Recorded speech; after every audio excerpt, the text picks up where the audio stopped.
नमस्कार मंडळी. आजच्या कथेमध्ये मी तुम्हाला जो प्रसंग सांगणार आहे तो मी माझ्या डोळ्यांनी बघितलेला एक खराखुरा प्रसंग आहे. त्यावेळी मी सरकारी खात्यामध्ये काम करत होतो. त्यामुळं वर्ष 2 वर्षातून माझ्यासारख्या बदल्या व्हायच्या आणि त्यावेळी माझी बदली नांदेडमध्ये झालेली होती. मी नांदेडमध्येच एक ठिकाणी भाड्यानं खोली घेऊन राहिलेलो होतो. आता खालच्या मजल्यावर जे आमचे घर मालक होते त्यांच्याबद्दल मी तुम्हाला सांगतो. खालच्या मजल्यावर ते सगळे फॅमिली मेंबर राहत होते आणि वरचा मजला त्यांनी भाड्याने दिलेला होता आणि त्यातल्याच एका रूममध्ये मी राहत होतो. तर आमच्या घरमालकाच्या घरामध्ये दोघं सख्खे भाऊ राहत होते. एकाचं नाव सदाशिव आणि दुसऱ्याचं नाव दिगंबर. दिगंबर हे मोठे भाऊ, देवाचे एकदम निस्सीम भक्त.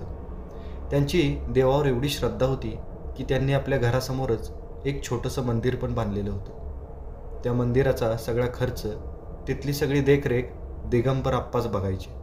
दिगंबर आप्पाच्या अर्धांगिनी म्हणजे सुमनताई या पण त्यांच्या या कामामध्ये त्यांना मदत करायच्या. दिगंबर आप्पांनी एवढे वर्ष देवाची भक्ती केली, पण देवाने त्यांच्या पोटी मूलबाळ दिलेलं नव्हतं. पण दिगंबर आप्पाच्या छोट्या भावाला म्हणजे सदाशिवला मात्र एकुलता एक मुलगाच होता.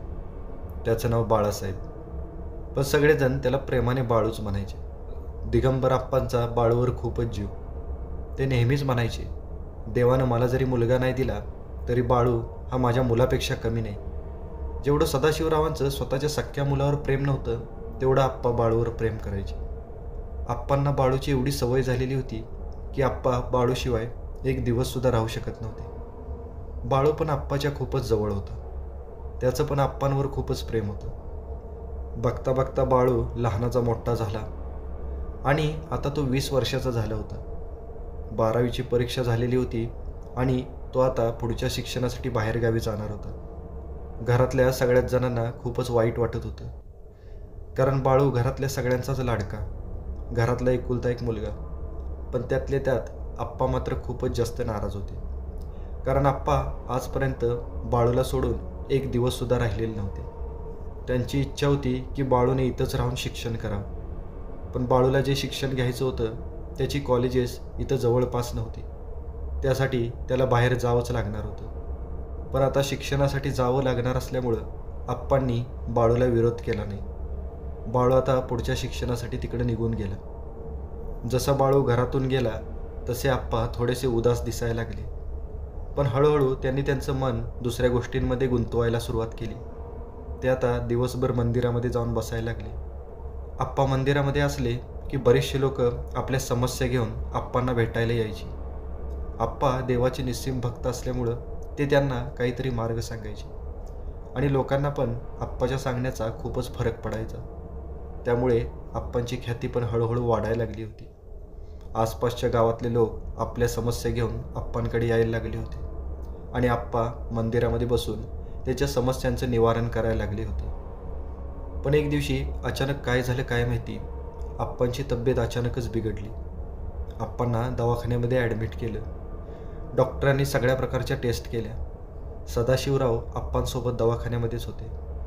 त्यावेळी डॉक्टरांनी सदाशिवरावांना सांगितलं की आप्पांना एक दुर्धर आजार झालेला आहे. ते आता जास्त दिवस जगू शकत नाहीत.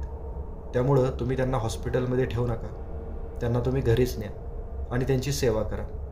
सदाशिवरावांना हे सगळं खरंच वाटत नव्हतं, कारण याच्या आधी आप्पा कधीच आजारीसुद्धा पडत नसायचे आणि आज आयुष्यात पहिल्यांदाच ते आजारी पडले आणि ते पण असे पडले की यातून ते बरेच होणार नव्हते. घरातल्यांसाठी हा खूपच मोठा धक्का होता. सदाशिवराव आप्पांना घेऊन घरी आले. आप्पा सारखं सदाशिवरावांना विचारायचे, सदाशिव मला काय झाले ते सांग. पण सदाशिवराव किंवा घरातली कोणतीही व्यक्ती आप्पांना काहीच सांगायला तयार नव्हती. पण आप्पांना आता कळून आलेलं होतं की त्यांना आता काहीतरी वेगळा आजार झालेला आहे ज्यातून ते बरे होऊ शकत नाहीत आणि दिवसेंदिवस आप्पांची तब्येत खालावतच चालली होती. आणि एक दिवशी सकाळ सकाळीच आप्पांनी सदाशिवरावांना बोलावून घेतलं. ते सदाशिवरावांना म्हणाले, पटकन बाळूला बोलावून घे. मला वाटत नाही की मी आता जास्त दिवस जगेन. मला एकदा बाळूला बघायचं आहे. माझं काय बरं वाईट व्हायचं आहे ते होऊ दे, पण तोपर्यंत बाळूला माझ्याजवळ राहू दे. माझा जीव बाळूमध्ये अडकला आहे. पण सदाशिवरावांना वाटत होतं की आप्पा उगीचच काहीतरी अभद्र बोलतात. त्यांना वाटत होतं की आप्पांना काहीच होणार नाही, ते आप्पांना म्हणाले, आप्पा तुम्हाला काही होणार नाही, आणि असं पण 2-3 दिवसामध्ये बाळू येणारच आहे. त्याची परीक्षा आहे. शेवटचा पेपर झाला की बाळू येईलच. पण आप्पांना मात्र मनातून वाटत होतं की त्यांची वेळ आता जवळ आलेली. आणि तिथून पुढं 2च दिवसामध्ये जे नको घडायचं होतं ते घडून गेलं. सकाळ सकाळी माझ्या कानावर जोरजोराने रडलेला आवाज यायला लागला. मी उठून घड्याळात बघितलं तर सकाळचे 7 वाजले होते. मी पटकन उठून माझ्या खोलीतून बाहेर आलो आणि गॅलरीतून खाली बघायला लागलो. तर खाली सुमनताई मोठमोठ्याने रडत होती. सदाशिवराव पण रडत होते. माझ्या लक्षात आलं की आप्पांचं काहीतरी बरं वाईट झालेलं असणार. मी पळतच खाली गेलो आणि आप्पांच्या घरामध्ये शिरलो आणि बघतोय तर काय, आप्पा देवाघरी गेलेले. सगळं घर दुःखामध्ये बुडालेलं होतं. आजूबाजूची माणसं गोळा व्हायला लागली होती. जवळजवळ दुपारच्या 11-12 वाजेपर्यंत घरासमोर खूपच गर्दी जमा झाली. आप्पांचं शरीर घराच्या अंगणामध्येच ठेवलेलं होतं. पाहुणे मंडळी पण सगळे आलेले होते. फक्त बाळूच अजून आलेला नव्हता. कोणीतरी अधूनमधून बाळूला फोन करायचं आणि सांगायचं बाळूला यायला अजून 2 तास लागतील. कुणी सांगायचं 3 तास लागतील. पण बाळू आल्याशिवाय पुढचं काहीच करता येणार नव्हतं. कारण आप्पांचा बाळूवर खूपच जीव आणि बाळूचा पण आप्पांवर. त्याच्यामुळं बाळू आल्याशिवाय पुढच्या कोणत्याच विधीला सुरुवात करायचं नाही असं घरातल्या सगळ्या मंडळींनी अगदी निक्षून सांगितलं. आणि आता सगळेजण ताटकळत बाळूची वाट बघायला लागले. बघत बघत 4 वाजत आले आणि अचानक बाळू स्टँडवर येणार आहे असा फोन आला. गावातले 4-5 गाड्या बाळूला आणायला स्टँडवर गेल्या. एक अर्ध्याच तासात गाड्यांचा आवाज आला. तशी घरासमोर बसलेल्या बायकांची रडारड पुन्हा एकदा चालू झाली. आणि जसा बाळू गाडीवरून उतरून घराच्या दिशेने पुढे यायला लागला तसं सुमनताई आणि बाळूची आई जोराने पळत जाऊन बाळूच्या गळ्यातच पडल्या. बाळूला दुःख खूप झालेलं होतं, पण बाळूच्या चेहऱ्यावर कसलेच भाव नव्हते. त्याच्या डोळ्यामध्ये अश्रूचा एक थेंबसुद्धा नव्हता. तो एकदम मूर्तीसारखा स्तब्ध होऊन उभा होता. एरवी बाळू असा नसायचा.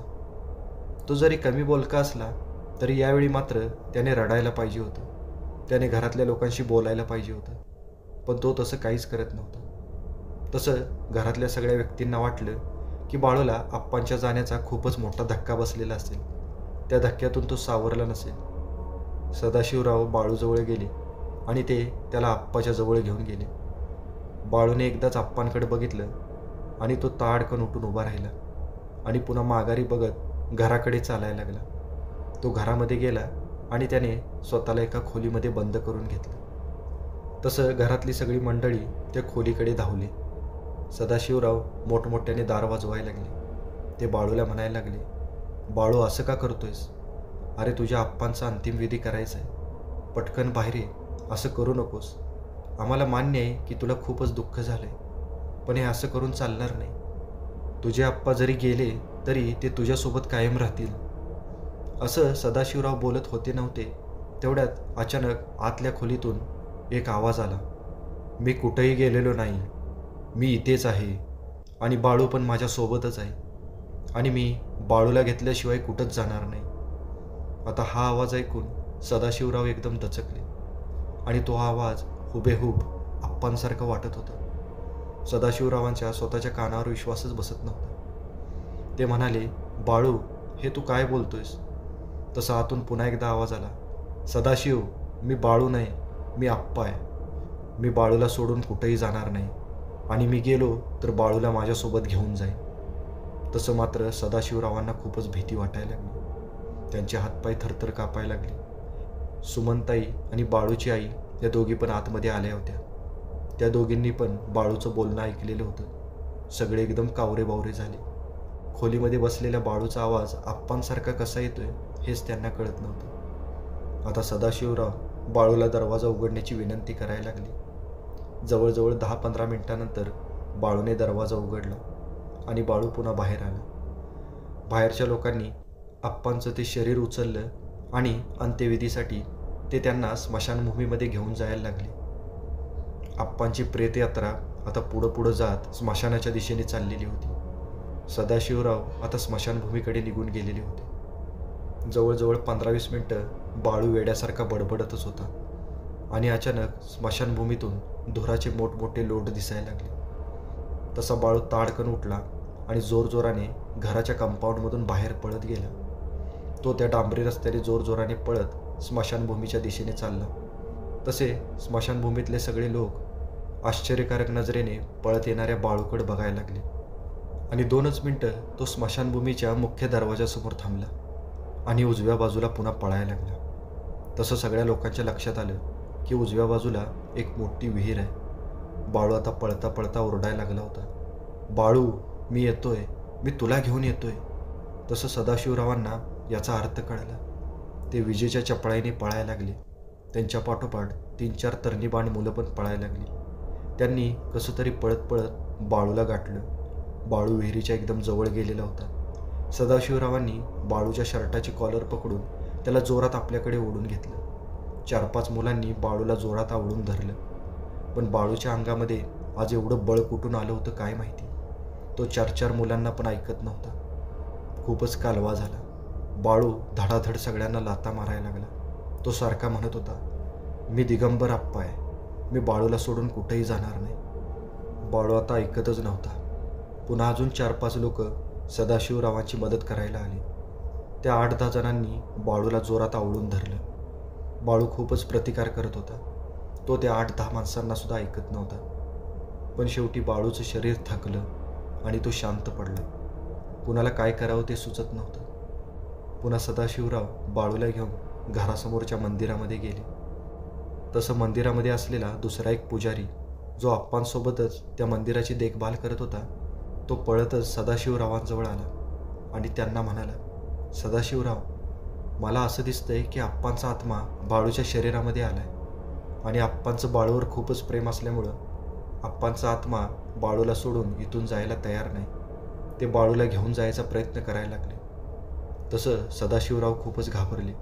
ते म्हणाले, अहो पुजारी काका, आता याला काय करायचं. तसं ते पुजारी काका म्हणाले, बाळूला इथं मंदिरामध्येच राहू द्या.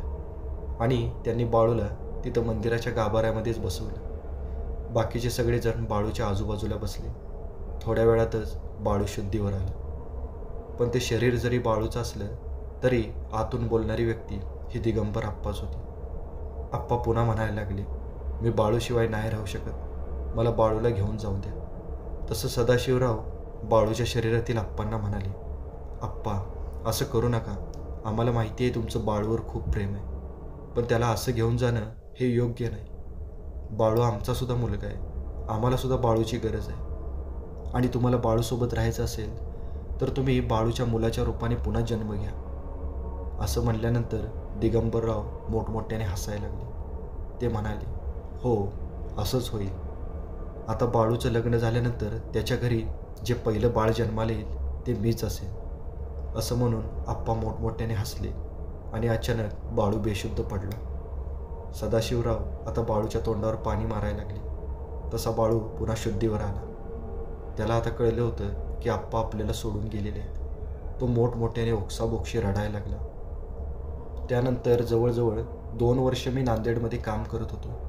ही भयानक घटना मी माझ्या डोळ्यांनी बघितली होती.